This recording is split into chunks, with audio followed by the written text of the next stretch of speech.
Foundation, fiercely dedicated to eliminating plastic pollution everywhere, which includes tackling all of the toxic chemicals used to make plastic, which is a major focus of our conversation tonight. Welcome on behalf of Beyond Plastics, on behalf of the Years Project, the amazing filmmaking operation. Welcome on behalf of the East Palestine Unity Council and also our partners at OnlyOne. We're delighted to have all of you joining us this evening. The way this is going to work is we're going to have the world premiere of this amazing film called Small Town Explosion. You'll get to watch it on the screen. It's about 21 minutes. Do not step away. Every minute is riveting. We'll wrap that up, and then we have three amazing speakers who I will introduce to you, and then we'll have a little bit of time for questions and answers. While you have your pen handy, I want to mention that we will be doing a webinar solely on the topic of vinyl chloride on December 11th. You will hear a lot about vinyl chloride tonight. That's the chemical that was put on fire in East Palestine. Beyond Plastics and partners are very committed to trying to convince the EPA to ban vinyl chloride during our lifetime. So on December 11th, we will be hosting another webinar, 7 p.m. with Dr. David Rosner, who is the author of this old but still very timely book called Deceit and Denial, The Deadly Politics of Industrial Pollution. Also, our colleague Jess Conard will speak, and our colleague Dr. Megan Wolf, our health expert at Beyond Plastics. So we want you to spend your almost every night with us so we can go through these issues and build public support for change. We can start the movie now. You're in for a treat, a sad treat. I think what East Palestine has done is magnify the problems that have existed in our country for a long time now. This can happen anywhere. There are trains traveling all around the United States. This wasn't about the safety of the people, it was about the finances of a multi-billion-dollar company. If we don't get the help that we need, what does that say about the future for future Americans? We are allowing this industry to poison us. And if our politicians won't come to us, then we are going to come to them.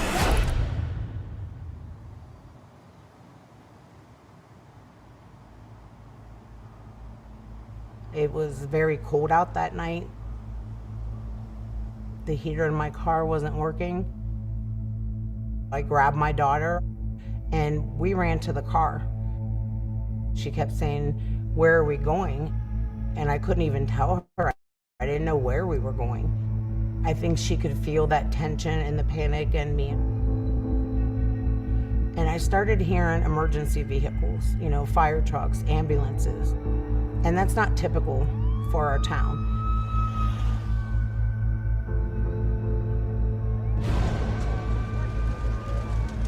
Look at those flames. My first thought was, this was one of our biggest fears, and we're living the reality. State of emergency in Ohio after a train derailment and massive fires. Emergency crews desperately trying to get control of a potentially deadly situation. Fears grow around dangerous chemicals that were on board.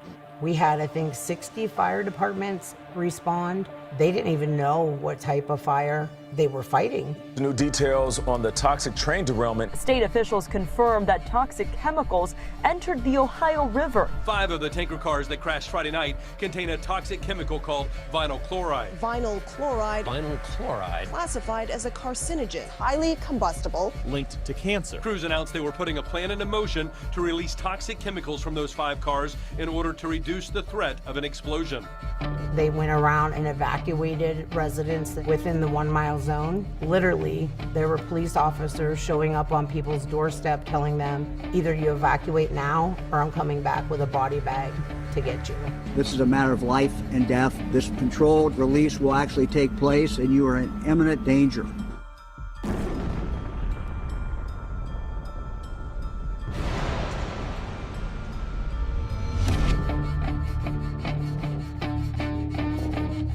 We were basically a science experiment. When they exploded these chemicals over my community, it looked like a nuclear bomb had been dropped. They called it a controlled burn. That plume went north, south, east, and west. It went everywhere. And so those chemicals that they burnt went into the air. When I first saw that plume, in my mind and in my heart, I thought they had just condemned a whole village of people.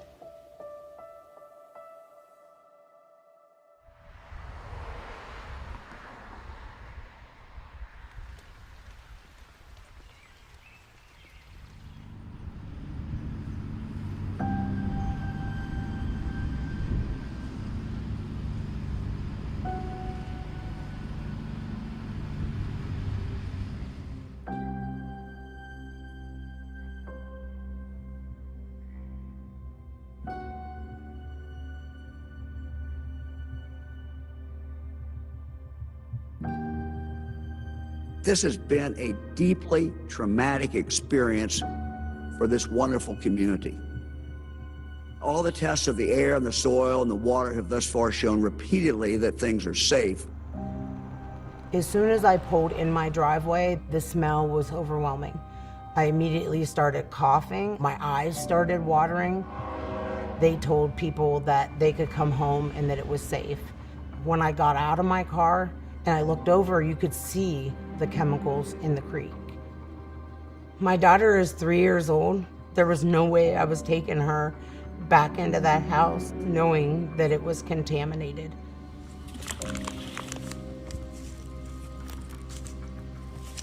Wow. Look at all that. Look at it.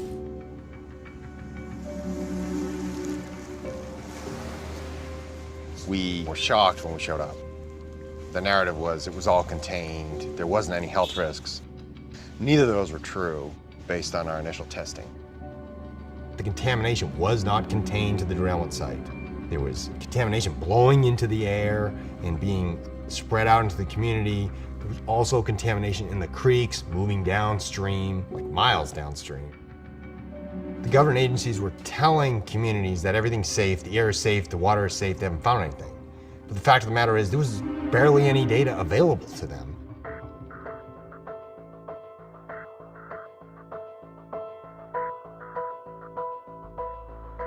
We've been on the ground. We have gathered a group of 10 independent researchers who are doing their own testing. We are getting grants to pay for that.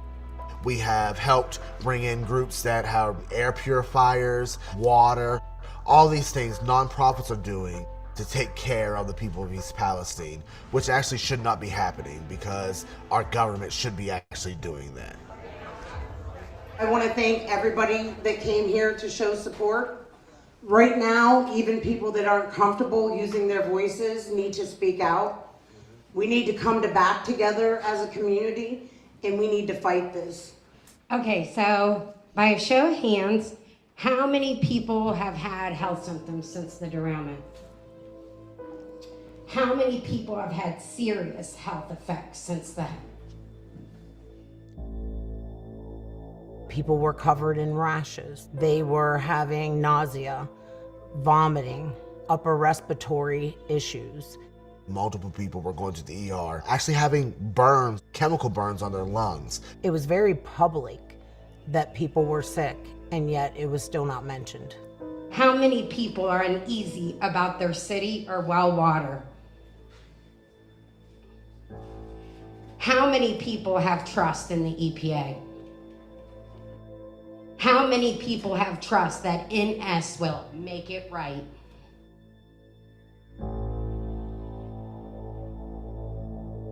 When the officials made the data public, we quickly realized that they had talked for 3 weeks about testing drinking water and the drinking water is safe, and it turns out they weren't testing for all the chemicals that were on the train.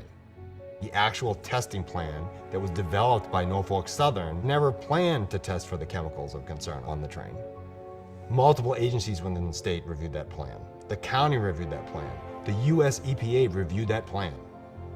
All of these agencies didn't force, compel, require Norfolk Southern to test for all the chemicals on the train for the first 3 weeks of the response. I would say that there was an absolute abject failure at all levels of oversight in government.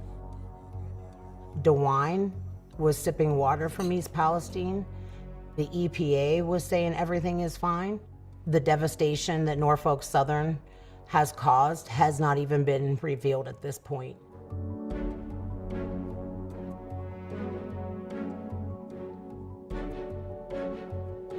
In a meeting, I asked the EPA, why did you sign off on this open burn of vinyl chloride? The chief of staff for EPA Region 5 said EPA never signed off on the decision to burn vinyl chloride, which is deeply disturbing. My educated guess is Norfolk Southern wanted that busy rail corridor open as quickly as possible. I think the governor of Ohio listened to the rail company more than public health experts. And the heartbreaking thing is that there really was no need to do that mass burn. We need Governor of Ohio, Mike DeWine, to immediately declare a disaster in East Palestine, Ohio, so that we can seek full support from the federal government. Right now, Norfolk Southern's kind of owning this process of what resources people can get, the type of testing they can get, and I think that's really dangerous. If we are letting these train companies and these large corporations do things like this, what does that say about the future for future Americans? There's a lot of work that needs to be done in East Palestine, and I think that we as a community need to show up to where he works at and demand him to do what we need him to do.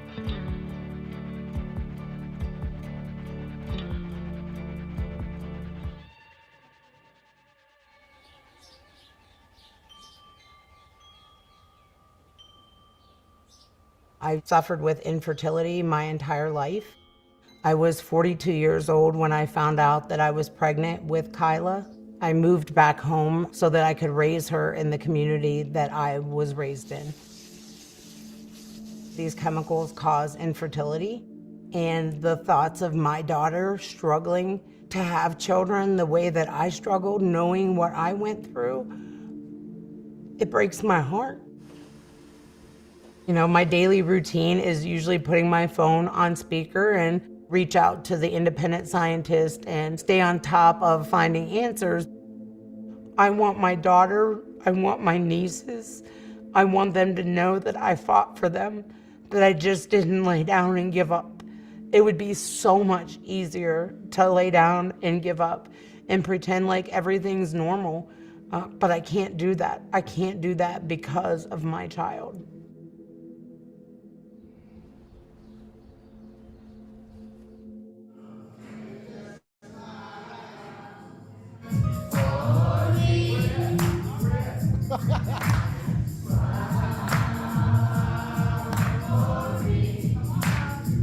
Home is a place that we felt safe.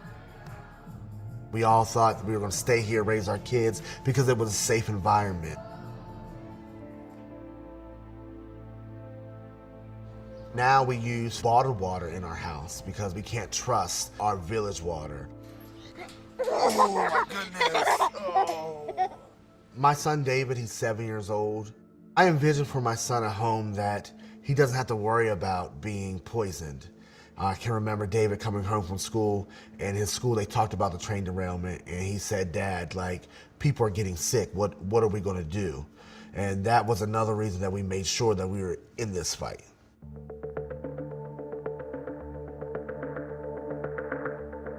The train derailment and what's happening in East Palestine is a direct correlation with what's going on with plastics as a whole in our country. Most of those cars on the train that were hazardous materials, we're going to make plastics. We are allowing this industry to poison us.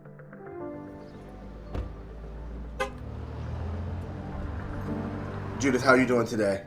Good. I'm so glad we got to connect. I hear that you're going to be going to the EPA. We've launched a petition, a public petition, urging the US Environmental Protection Agency to use their legal authority to ban vinyl chloride. I really want to be a part of this. Like, we really want to be involved, especially with the crazy things that happen in East Palestine, and they are directly affected by, the fight that you're getting ready to fight. Vinyl chloride is a very toxic chemical. It is widely used in the production of plastic. But plastics really are not cheap when you look at the enormous environmental and health damage done by plastic. It's just a matter of who pays. The people of East Palestine and Pennsylvania are paying dearly. Something that goes through just about every community in the United States, create a serious danger to our health and welfare every single day. People who live in communities closest to these facilities and to the railroad tracks are more likely to be low income, are more likely to be Black, brown, or indigenous, and are more likely to have suffered from historic and systemic impacts from climate pollution. Plastics and fossil fuels and chemicals are causing tremendous damage to our planet. They're making the climate crisis worse. So the safest thing we can do is reduce the massive amount of chemicals that are moving all over the country by rail to make plastic. I cannot overstate how immensely important a ban on vinyl chloride in the United States would mean for communities. So working with our partners, most importantly, residents in East Palestine and nearby communities, we decided to meet with EPA staff who have the authority to make this important decision.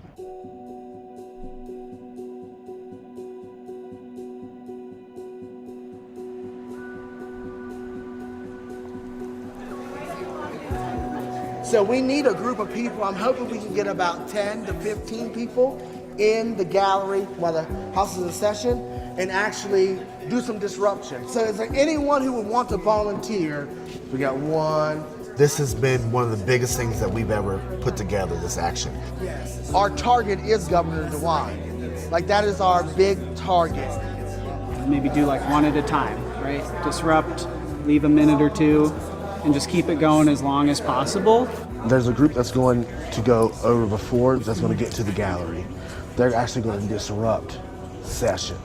The rest of our group, we're going to go to the rotunda and start chanting. So I think you should go into the gallery because I know you're not afraid to you're not afraid to speak your mind.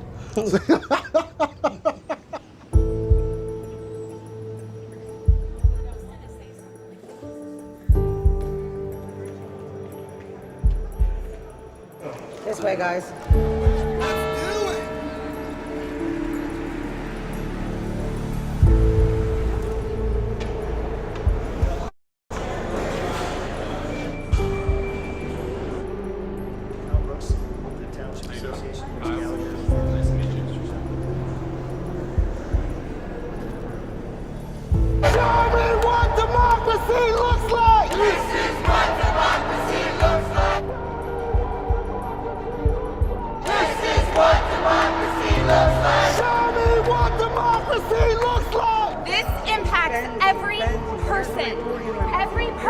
Our kids are being poisoned. Bloody ears, bloody noses, and no one will help us. Declare an emergency, Governor DeWine. Put your hands on her. Don't put your hands on her. Do not put your hands on her. DeWine, it's time. Declare an emergency. All you politicians.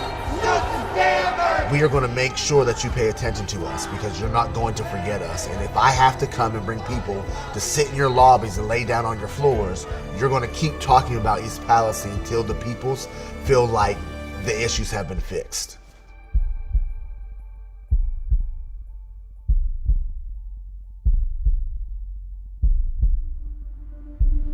Governor DeWine sent spokespeople down here who will not have an answer for us. And since they can't have an answer for us because they aren't the person who makes the decision, he sent those people down here on purpose to make sure that we could just get some information to them, and then he could say one day, oh, I actually didn't hear that. But what we will do is if I have to come up here once a week, twice a week, 3 times a week, I will make sure I get into that damn office so Governor DeWine actually hears what the people are saying and what we're going to be doing. I'm really impressed with the activists in East Palestine and also Pennsylvania. They're doing exactly what they need to do, and they need to be really persistent. It shouldn't have to be that way, but that's how things work in the United States of America today on environmental issues.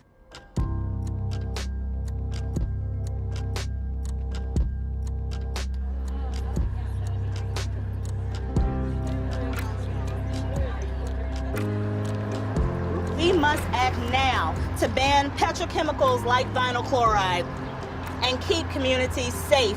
If we don't address petrochemical pollution and situations like what happened in East Palestine, not only are we continuing to pollute communities that we live in every day, we're reversing all of the climate progress that we've made over the last decade. What EPA mostly needs is political courage to stand up to the chemical industry. We cannot have another community go through what East Palestine has gone through in the last 6 months. This is not rocket science.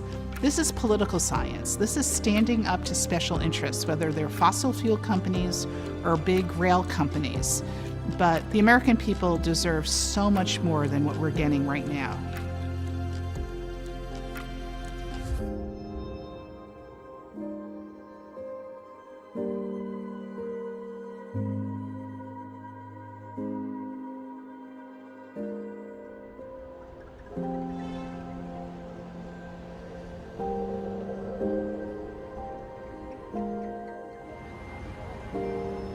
I think the big takeaway is your voices were heard, and we may hear this fall whether or not they're putting vinyl chloride on the list. They kind of hinted at it. They Did you hinted get at that? it. I got the hint of it, but I also got the sense that we need you to keep pushing us so we can do this. Right. You And need no to keep worries, doing. we're pushing. Oh, we're pushers, so we're good. We're here for the long term. This is a defining moment for the Biden administration. Do something bold, like ban vinyl chloride. That could be one positive that comes out of this extraordinary negative situation.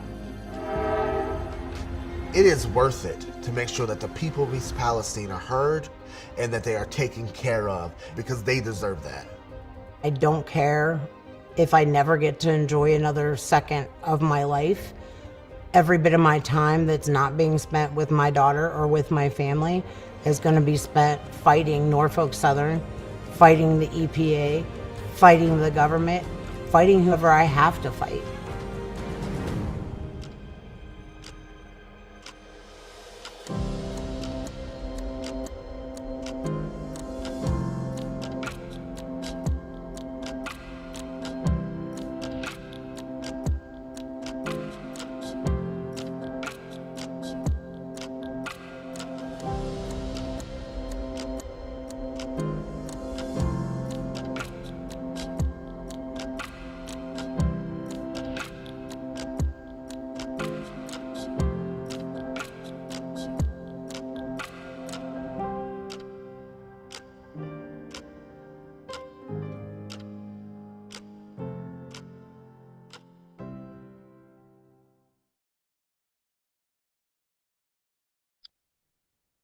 Oh my goodness. Maya and Drew and Roger and others, your whole team have made an amazing film. This is documenting history. I have goosebumps. Really incredible. Congratulations, everyone. A round of applause to the Years Project. I will ask Maya in a bit to tell us about her incredible film organization. I'm very moved by this, and I don't know how Hilary is going to take us to the next level of conversation here. I'm so Grateful to have Hilary Flint with us tonight. Hilary is the Director of Communications and Community Engagement at Beaver County Marcellus Awareness Community, and she is the Vice President of Unity Council for the East Palestine train derailment. Hilary is a mission-driven leader with experience in community engagement, fundraising, and communications. As a cancer survivor and affected resident, she is determined to protect others from corporate greed and the health harms generated by the petrochemical industry. Thank you, Hilary, for being with us. Yes, thank you, Judith. And I have to say, I've watched this a couple of times now, and it never doesn't make me tear up.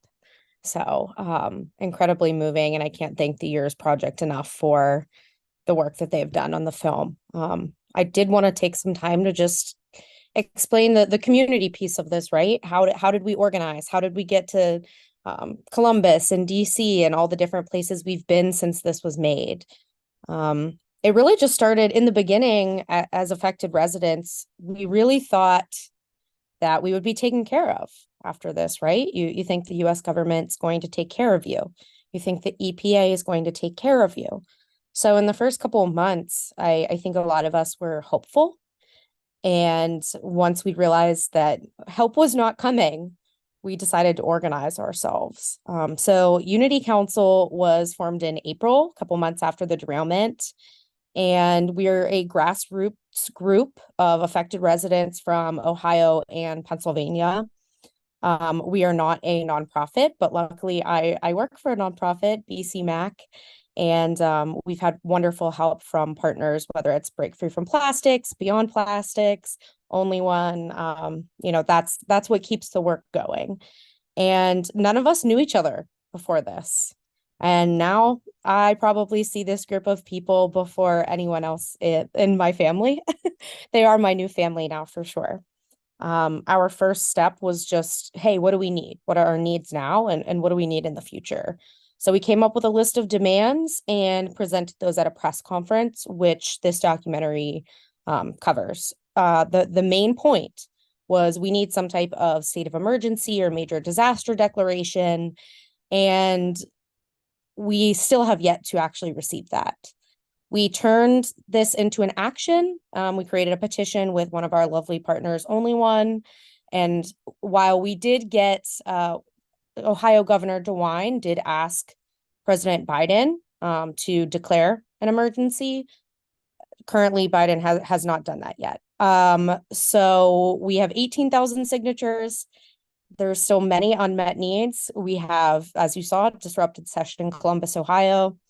We have lobbied, state reps, senators, the EPA in DC. Jess, Jamie, and I went to New York City to connect with other advocacy groups. And next week, Jamie and I are going to New Orleans for the Pipeline Safety Trust Conference. We are going everywhere trying to get what our community needs.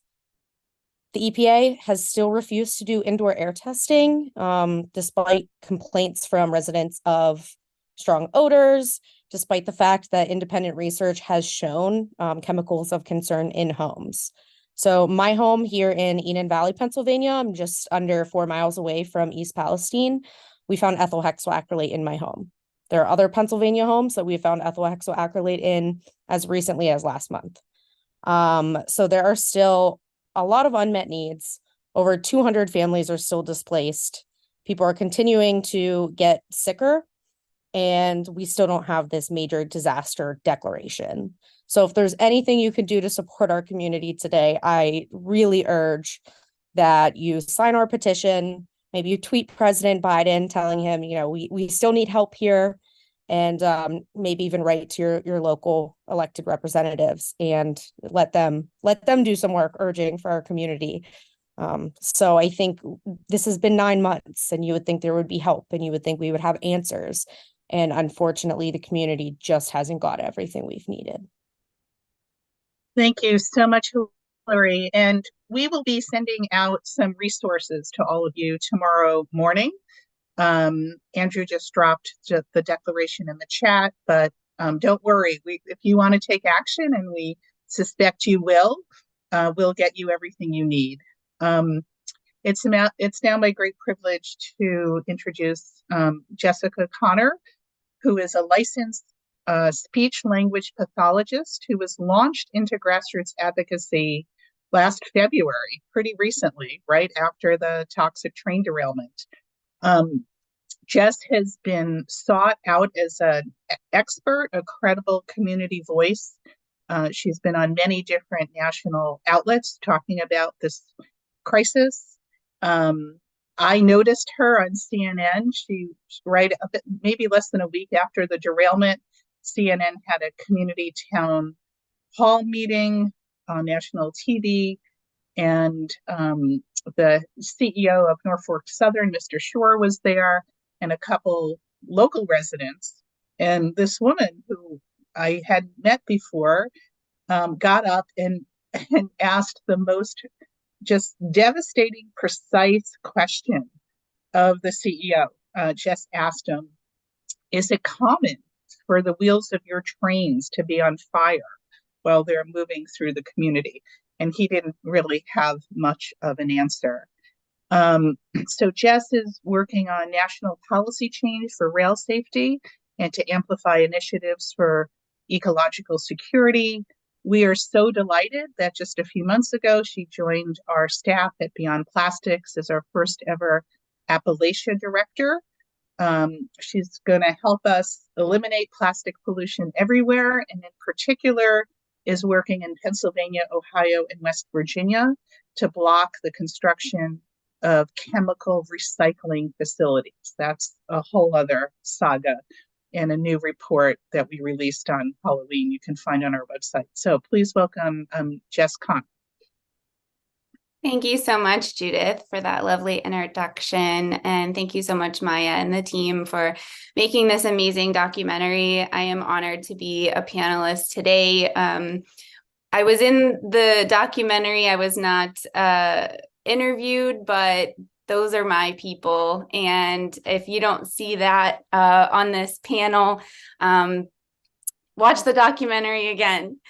I want to talk to you a little bit about vinyl chloride. And I want to stress that, as Hilary said, my community in Ohio of East Palestine and border communities in Pennsylvania, we are still 9.5 months later begging for an emergency declaration from the president, and not necessarily because of a train derailment, but because of a purposeful spill and burn of vinyl chloride.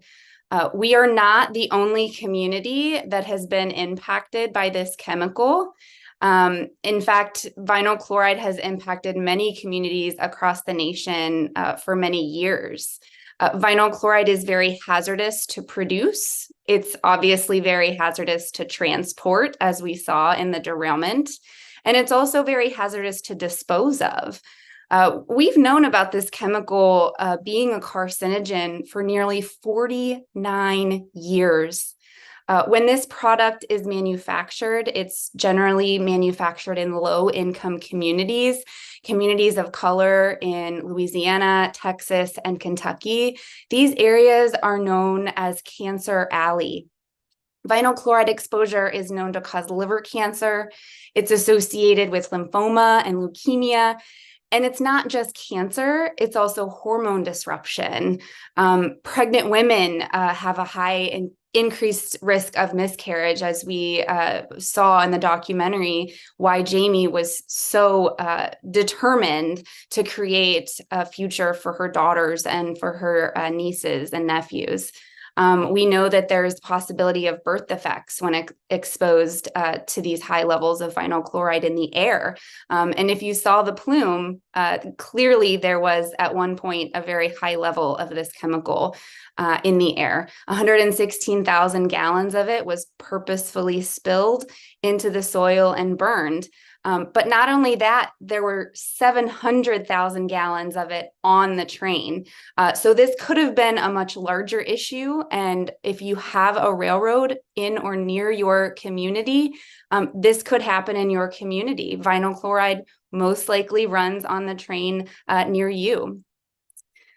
Beyond Plastics and many other groups and communities are working together right now to ban this very dangerous chemical, and you can actually be a part of that work. I would urge you, we'll drop a link at some point to the petition to ban vinyl chloride. Every stage of this chemical causes havoc on environment and health. You can draw a straight line from what happened in East Palestine to the plastics industry, and that's because of the vinyl chloride. So vinyl chloride is used to produce PVC plastics. So these are your number 3 plastics. These are your PVC pipes, vinyl siding, windows, flooring, packaging, furniture, all sorts of things, toys that your kids chew on in the bathtub. When this product is burned, when PVC or vinyl chloride is burned, dioxins are formed, and there's really not a safe level of dioxins. This is a class of toxic chemicals that harms humans, health, and environment. And if you consider anybody who knows a first responder, a firefighter, in the instance of a structure fire, because our homes are ingrained with this material inside and out, PVC is considered a very significant threat to firefighters. Since 2002, we know that almost 2 out of 3 firefighters who died in the line of duty didn't necessarily die from fighting the fire, they died from cancer. So PVC is a significant threat to the health of our first responders. PVC production facilities, as I had mentioned, are built predominantly in Black and low-income areas. And again, these are areas known as Cancer Alley. Since 2010, we know that there have been at least 40 chemical incidents worldwide involving the production of vinyl chloride and polyvinyl chloride plastics. This has killed over 70 people and injured over 600 people. This is a problem from the beginning to the end. When you break down a plastic product made from vinyl chloride, we have a process called chemical recycling, and this is probably the most egregious of them all. There are 11 of these facilities, chemical recycling facilities in the United States right now, and none of them are actually recycling any plastic. They're just providing more pollution to these spaces. Again, mostly low income and predominantly areas of color. I don't understand why this happened in my community, but I do understand that East Palestine is a symptom of a much larger issue.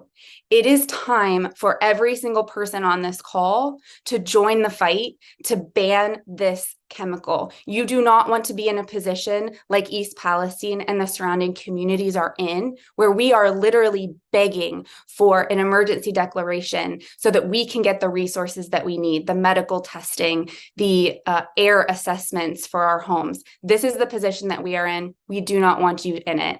So I would urge you again to urge the EPA to ban vinyl chloride. Thank you. Thank you so much, Jess. Really powerful. Maya Lilly is a producer of feature documentaries, and wow, did she make an amazing film that we were so privileged to share with you tonight. Maya works really hard to tell the story of the climate crisis and inspire audiences like you to action. She is on the staff with the YEARS Project, Y-E-A-R-S, the Emmy-winning team behind the TV series Years of Living Dangerously, produced by James Cameron. Their videos have been viewed over 1 billion times, the highest viewership in the climate space.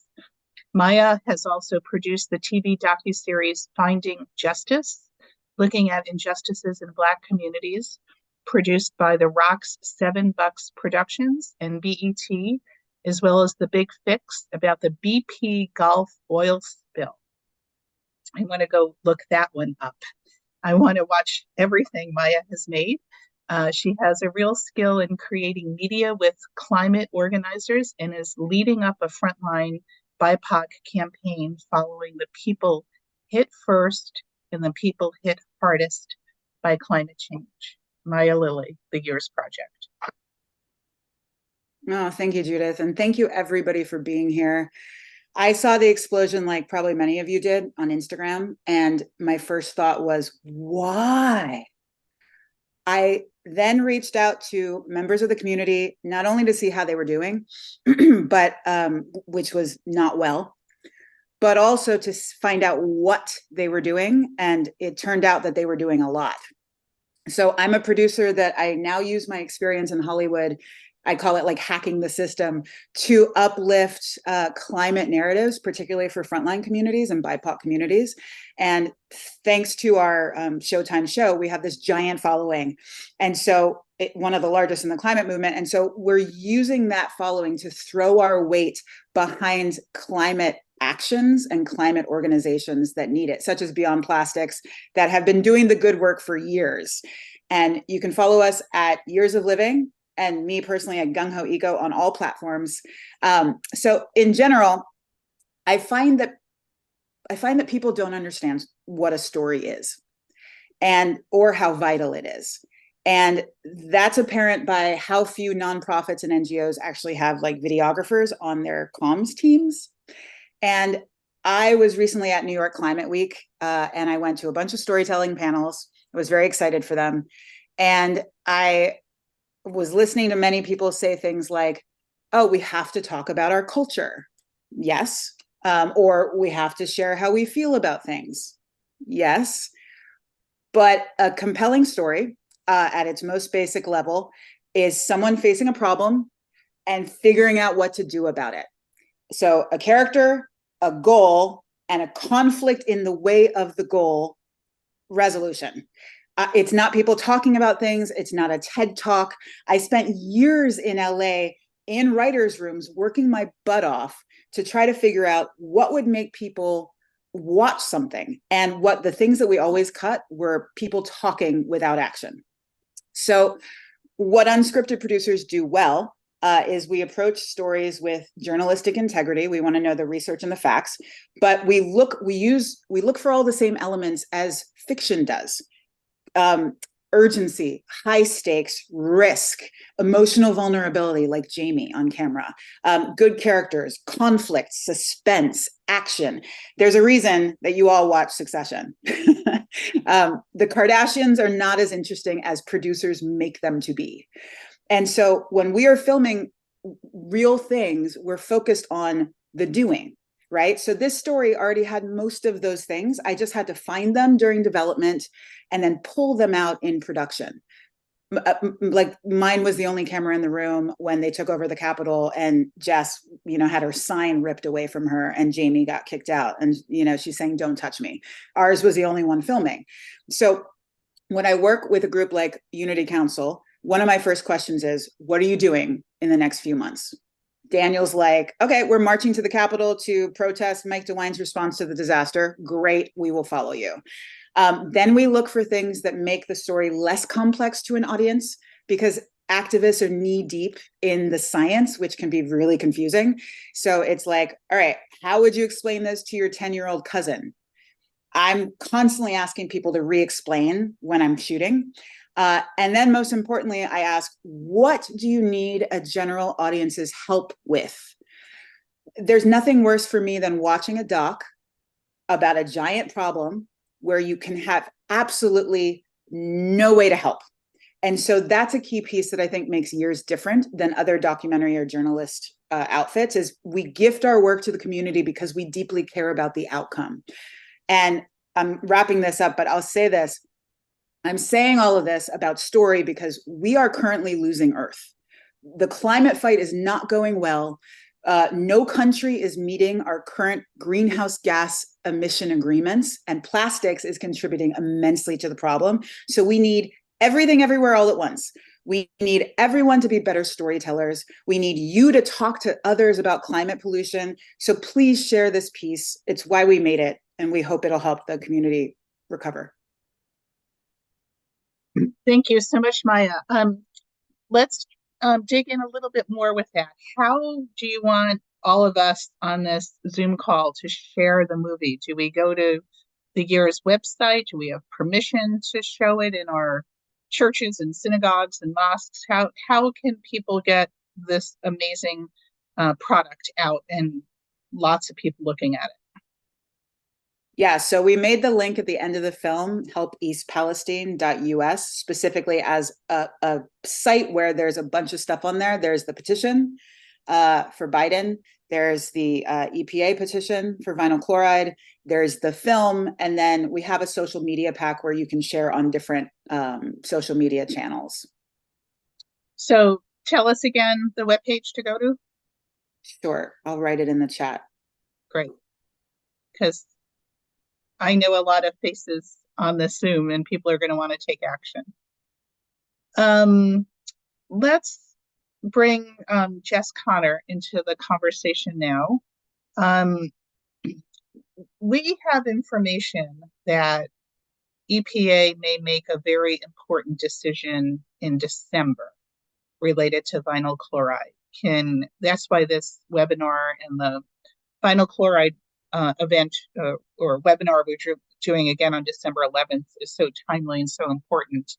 Jess, can you, we had people submit questions prior to tonight, and one of the questions is, why isn't the EPA banning vinyl chloride now? Is the industry holding them hostage somehow? I would love for them to ban vinyl chloride right this minute. Unfortunately, we work on a backwards system in this country when it comes to chemicals. We use the chemical until we find out that there's a reason not to. And that's actually the process that the chemicals have to go through. There's a Toxic Substances Control Act, or TSCA.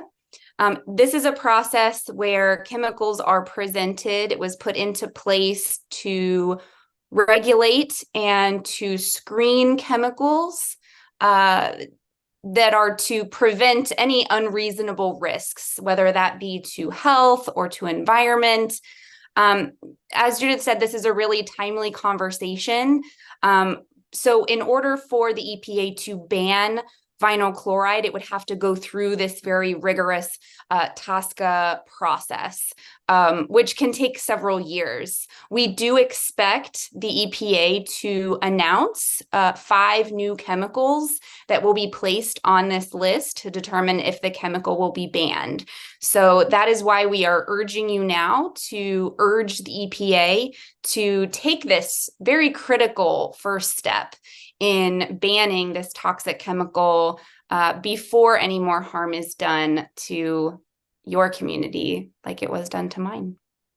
Thanks, Jess. And Maya and her film crew followed us in Washington to the EPA meeting. It was a very, very hot day. That's why we were all drenched. And we had, I thought, a constructive conversation with the EPA. And at first they told us we might find out around Halloween if they're going to take action to start the process on whether or not to ban vinyl chloride. And now we're hearing that's December. And we want them to move, and we want them to pick vinyl chloride as one of the 5 chemicals. There are 99%, as Jess mentioned, 99% of vinyl chloride is used to make polyvinyl chloride or PVC plastic, and there are non-plastic alternatives for all of them. It's not going to be the end of the fight. It just starts a 5-year process. And there are a lot of special interests that will be in the halls of Congress and EPA trying to get EPA not to ban vinyl chloride. But my goodness, there's so much compelling scientific and health data. And it's terrible that this toxic train derailment happened, and it becomes a symbol of why we need to do this. Hilary, can you, there's a lot of media coverage on this, not immediately, but eventually the national press found their way to East Palestine. But I'm really curious, what's the situation on the ground now? You live in Enon Valley, Pennsylvania, about 4 miles from the toxic train derailment. Jess lives about 2-3 miles from the toxic train derailment. The media focus has dimmed a bit. But what's going on now, and are there ongoing health concerns? And what has the response been? Yeah, I think what has shocked me about the media attention is that it hasn't really led to direct help for the community. So as citizen scientists, something we've been doing a lot is, we go out, and I saw Randy DeHaven is on here. He's one of, we call them creek rangers. So he goes out, he films what the creeks looks like. There's a guy named Dr. Chai who gets those samples tested. We might get air monitors to put in people's homes, and the media covers all of these things, and it just doesn't seem to move the needle. It shocked me that the public pressure hasn't really worked. And as we aren't getting that assistance, the health symptoms have persisted. I have temporarily relocated from my home in Enid Valley. I'm here today, and all it has taken is one day of me being here for me to have a migraine, brain fog. The rashes haven't started yet, but I'm sure they will. So a lot of these cognitive issues, a lot of these, chronic pain, joint pain, upset stomach, things that people don't really. We also don't have a county health department. So all we have access to is a toxicology hotline that we call. So every day it just seems like we have more questions and no answers. And as that's going on, our needs just aren't being met. Yeah, I'm so very sorry to hear this.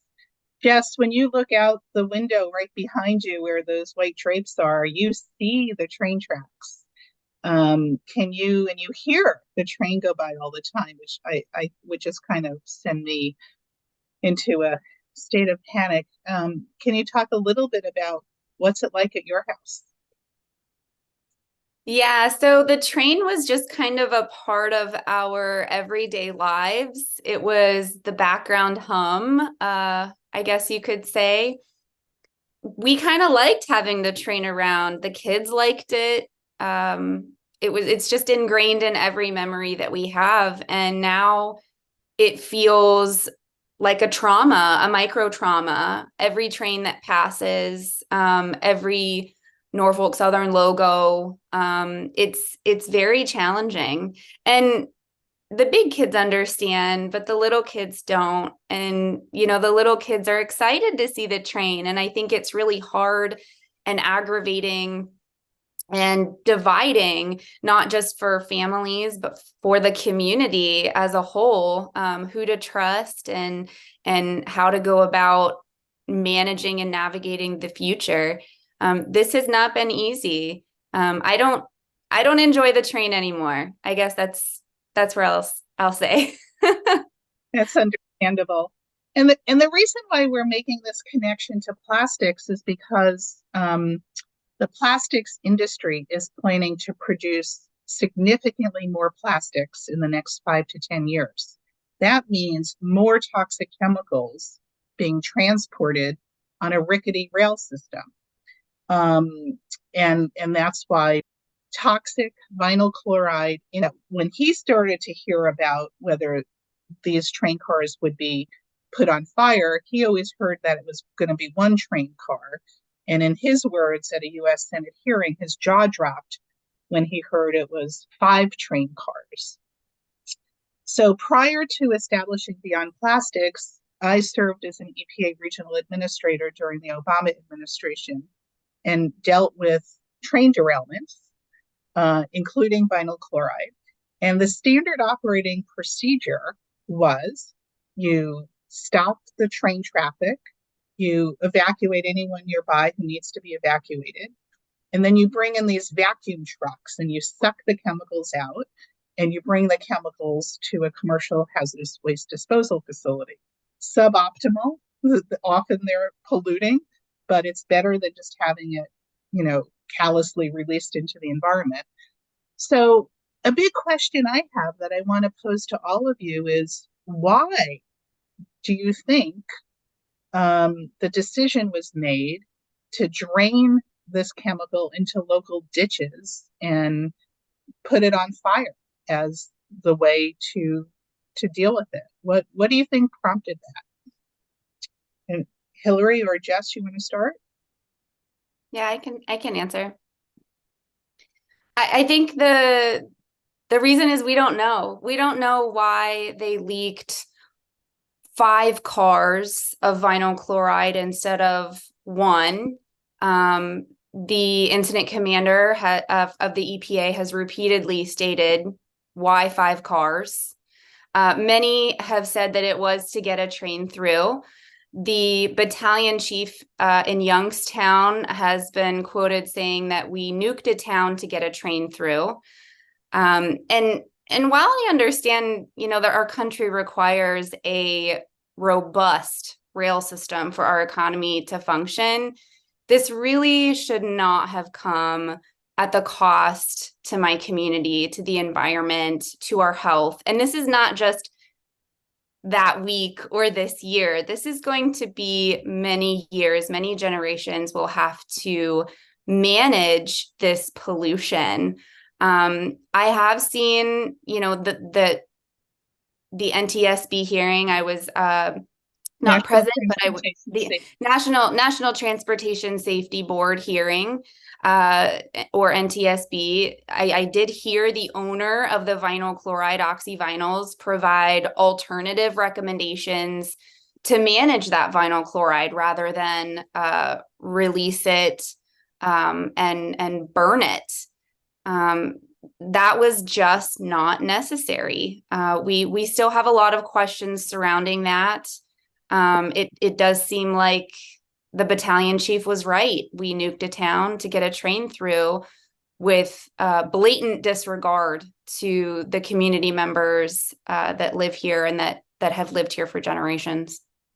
And I think, to piggyback off of what Jess said, something interesting that came up during a meeting with Bernie Sanders' team while we were in DC was that once they released that vinyl chloride, the owner of that vinyl chloride now has shared liability when it comes to future legal cases. So now oxyvinyl has to be a part of these lawsuits with Norfolk Southern. And I just thought that was a really interesting angle that I hadn't thought about in the past, that once it leaves that train car, it is now considered a waste product, which then puts kind of that liability back on the original owner. Wow. And I would like to just add, we reached out to Mayor Conway. I reached out to the head of the EPA in that region. I reached out to Norfolk Southern, and I reached out to the fire department, and nobody wanted to interview.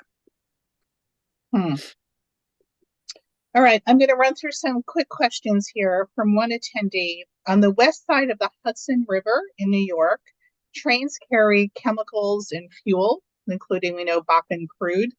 How do I find out what is being transported? How can communities push for safety to prevent explosion and destruction? That's a great question. I'm not sure specifically about water transportation, but I do know, as far as I understand, this is trains. Oh, this is trains. Okay. Along the Hudson. As I understand, knowing what is on the train is a matter of national security. Because of what is being transported on the trains, it is not public knowledge because they're basically bomb trains sometimes, like what you saw in East Palestine. And this has occurred in multiple places throughout the nation as well, when a train derails and there are chemicals on it. I do know that our first responders have been provided with an app called Ask Rail, so that in the event of a future emergency, they'll be able to access the contents of the train rather than wait for the manifest, which is what happened within the first few hours of the emergency response for the derailment here. But as far as I understand, it's not something that we are privy to as the public. So let's put a finer point on that. So your local first responders get the call to come to the train tracks. There's a derailment, there are fires.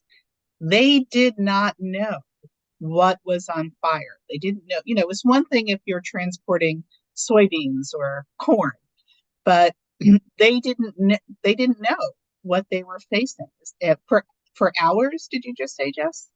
Yeah, correct. The placards that were on the train cars were destroyed or melted, and the manifest was not available for several hours following the derailment. So the 63, 62 fire stations that responded, nobody had any idea what they were fighting. Wow. We have a number of questions about what are alternatives to PVC plastic? If EPA does the responsible thing and starts the process of banning vinyl chloride, what can be replaced? What are the replacement materials? So again, over 99% of vinyl chloride is used to make PVC, polyvinyl chloride plastic. Some of the major uses are piping for your own drinking water, and alternatives to PVC pipes. And Beyond Plastics just published a report last April, The Perils of PVC Piping. Alternatives include stainless steel, copper, recycled copper. And if your town is replacing lead service lines, you should find out what is the replacement material that they're using. We tried to engage with the EPA to get them to tell local governments don't replace it with PVC piping, but EPA won't weigh in on the replacement material, which is most unfortunate. Other uses are in like flooring and vinyl siding. So there's a whole bunch of alternatives to vinyl. You can have some very nice wood floors. Firefighters are quite concerned about fighting fires in homes that have vinyl siding. Other uses are packaging, including packaging for food. And some of the major companies in this country have said that they will voluntarily stop using PVC packaging for food in the next few years. We don't think voluntary pledges are enough. There should be a law to prevent that. And then another major use is children's toys. So let's not have our kids chewing on PVC plastic. Toys can be made of many, many materials that are not PVC plastic. Children's toys are especially on my mind, and that should be low-hanging fruit for the EPA. I'm just barreling through one more question here because it's getting late. I want to go to Maya. I mean, you touched on this a little bit, but thank you for focusing so much on the climate crisis. I mean, this year is lining up to be the hottest year on record, and all of the cascading health and ecological implications of that. There's a lot you could cover in the world. I mean, every day you turn on the news and there's another compelling story with a compelling narrative. You put your heart and soul into this film. It wasn't easy. It was demanding. What prompted you to start on this? Why did this get on your to-do list as opposed to other climate-related issues? Well, so I was looking for frontline and BIPOC climate stories. We received a grant that's kind of unheard of in the film industry to gift that to communities that need it. You know, so like Hollywood level stuff, like here you go, use it for campaigns, for fundraising, whatever. So I was already looking for stories, and we had done stories about push for community solar or like greening houses, journalists that were fighting their utility in Florida and the utility that was influencing elections. And this happened in February, and I felt like the media was really missing some of the key questions that I wanted to know, like, is the community getting sick? Like, are people being monitored? What are scientists finding out from the water? And so that kind of piqued my curiosity. But then also what I loved about this story was that it was local, it was local community members that they weren't necessarily activists and organizers before this. So they had this huge learning curve, which is something that is a universal story to root for. It's people love the underdog, and and so there was this push of like, oh my God, our officials are not helping us. We have to level up really fast and figure out how to do this. And I thought that was really important and fascinating. Plus, there was an urgency that they needed this to get help. Yeah, well, we hope that your film is watched by millions of people, including policymakers and environmental regulators. They need to see this. Hilary and Jess, I am particularly thinking about you and your families. A year ago, coming up to Thanksgiving, you were probably thinking about how big is the turkey going to be, who in the family is going to make the apple pies. And this Thanksgiving, you have so much more on your mind. And Hilary, you shared with us tonight that you're not even in your home most of the time. So can you tell us in as much detail as you can, Hilary and Jess, what can we do to support your communities? People around the country, we often don't, we see these situations, we often don't know what to do. So be very specific and don't be shy. What do you want us all to do? Yeah, I will start. Actually, today, Unity Council has announced that along with my organization, BCMAC, we will be hosting a Thanksgiving dinner for residents displaced or affected by the train derailment. So I will drop that link in the chat if anyone wants to donate or share it with someone local that they know. That would be greatly appreciated. As of right now, we have funding to feed 100 people, which I'm really happy about that. And any money raised from that campaign, we're working on a Christmas campaign to try to get water filters or some type of air monitors in people's homes. So that's a really, a good way to help affected residents right now. And then, of course, long term, signing our disaster declaration petition and amplifying our stories, which includes this wonderful documentary that Maya put together. And if there's speaking opportunities, invite us. Jess and I are always interested in getting this story out. And my wonderful, amazing, passionate colleague, Jamie Wallace, who was in this documentary, is just an absolutely beautiful, impactful, emotional speaker. And any more opportunities we have to get her to share what it's like being a mother fighting this fight, and also having, her entire family's in East Palestine, very similar to Jess.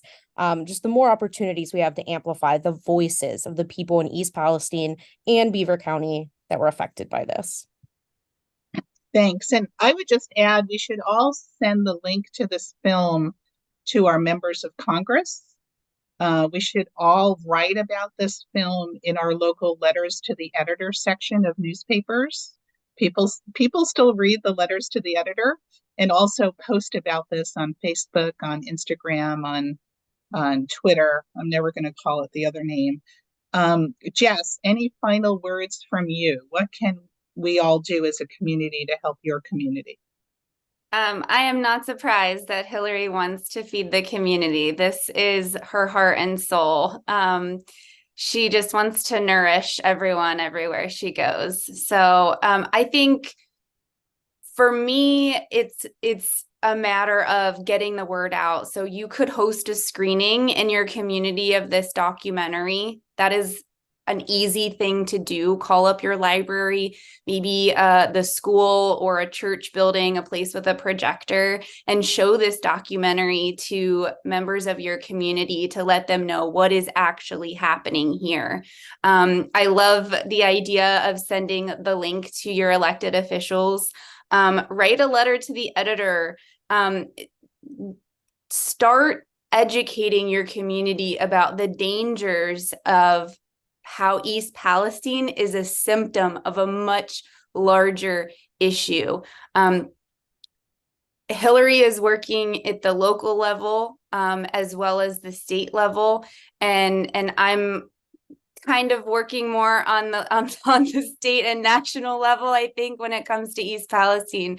So it's going to take all of the collaborative effort from each one of you to really get this word out, because if we don't use East Palestine to set the precedent, then this is going to happen again as it has in the past, and your community could potentially be next. So it's time to get involved. If you've never been involved, it's time to get involved now. Thank you. So thanks to all three of you. We're going to wrap up. My colleague, Melissa Valiant, is going to share with you a model letter to the editor on the topic of vinyl chloride. We have a template letter we want you to look at and submit. Most importantly, look at Help East Palestine, www.helpeastpalestine.us. I learned so much tonight. I am so grateful to you, powerful women. Remember, well-behaved women never make history. One of my favorite quotes. The thing that I'm going to really reflect on tonight is something that Hilary Flint just said 5 minutes ago, that she is doing fundraising to be able to pay for water filters and air monitors in people's homes for Christmas. This is where we are as a nation. Thank goodness for this mutual aid work, but it's also fair to say, why aren't government agencies providing this and sending the bill to Norfolk Southern? And we need to hold Norfolk Southern accountable. EPA has brought an enforcement case against them, which is great, but EPA deals with environmental damage, not human health and suffering. So thanks, everyone. Thanks for joining us. We hope to see you in a few weeks. Keep going with us on vinyl chloride, December 11th, 7 p.m. It's going to be hard to top this one. Congratulations to the Years Project, and thank you for the honor of letting us debut the film tonight. Good night, everyone.